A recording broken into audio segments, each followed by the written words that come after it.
ஓ முருகா! வெற்றிவேல் முருகா! வேலுண்டு வினையில்லை, மயிலுண்டு பயமில்லை. என் அன்பு பிள்ளையே, நீ என்னிடம் அனுதினமும் எனக்கான துணையை எப்பொழுதுதான் என்னிடம் தருவீர்கள் என்று கேட்கின்றாய். அதனால் உனக்கு ஒரு பதிலை சொல்கின்றேன் கேள். இப்பதிவை முழுமையாக கேள்.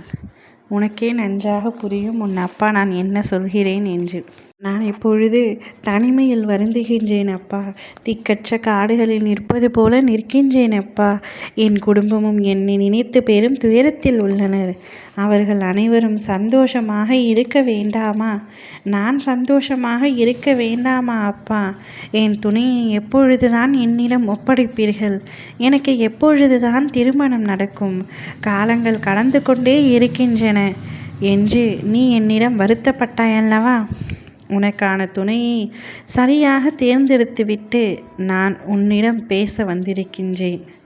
உனக்கு பொருத்தமானவரை நான் உன்னிடத்தில் ஒப்படைப்பேன். மனதளவில் ஒருவரை நினைத்து கொண்டு என்ன செய்வது, எப்படி அந்த உறவுடன் சேருவது என்று தெரியாமல் உன்னை நீயே தனிமைப்படுத்தி கொண்டும் மனதளவில் போராடி கொண்டும் இருக்கின்றாய். உன்னுடைய வலிகளையும் வேதனைகளையும் நான் அறியாமல் இருப்பேனா? அனைத்தையும் நான் அறிந்து கொண்டு தான் இருக்கின்றேன். உன்னை சுற்றி உள்ளவர்களை பற்றி நீ யோசிக்கின்றாய். சுற்றி பேசியவர்களை நினைத்து நீ கவலைப்படுகின்றாய். உன்னை ஏளனமாக பார்த்தவர்கள் நாளை உன் வாழ்க்கையை பார்த்து வாயெடுத்து போகின்றார்கள். அதுவரை நீ அமைதியாகவும் பொறுமையாகவும் இருக்கத்தான் வேண்டும். உன்னையும் உன் குடும்பத்தையும் சந்தோஷமாக வைத்து கொள்வது என்னுடைய கடமை. உன்னுடைய குடும்பத்தின் முன்னிலையில் அனைவரின் ஆசீர்வாதத்தோடு உன்னுடைய திருமணம் நிச்சயமாக நான் நடத்தி வைப்பேன். காலங்கள் கனிகிறதே அப்பா, எப்பொழுது நடக்கும் என்று கேட்டாய். உன்னுடைய கேள்விக்கு பதில் கூடிய விரைவில் நிச்சயமாக அனைத்தும் நடக்கும். இது வெறும் பதிலாக மட்டும் சொல்லவில்லை. உன் அப்பா நான் செயலில் செய்து முடிக்கப் போகின்றேன். அப்பொழுதே நீ என்னை பற்றி உணர்வாய். உன் துணையை நான் தேர்ந்தெடுத்து விட்டேன்.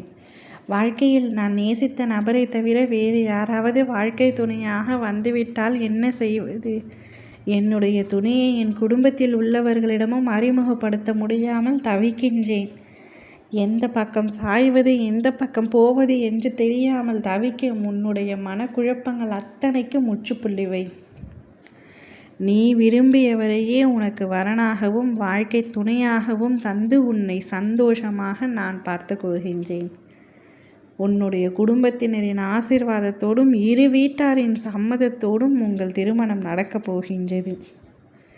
உனக்கு பொருத்தமானவர் அவர்தான். அவரை விட பொருத்தமானவர் இங்கு யார் தேடினாலும் உனக்கு கிடைக்காது.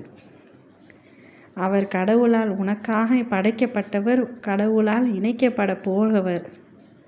கவலைப்படாமல் நிம்மதியாக இரு. ஓம் முருகா! வெற்றிவேல் முருகா!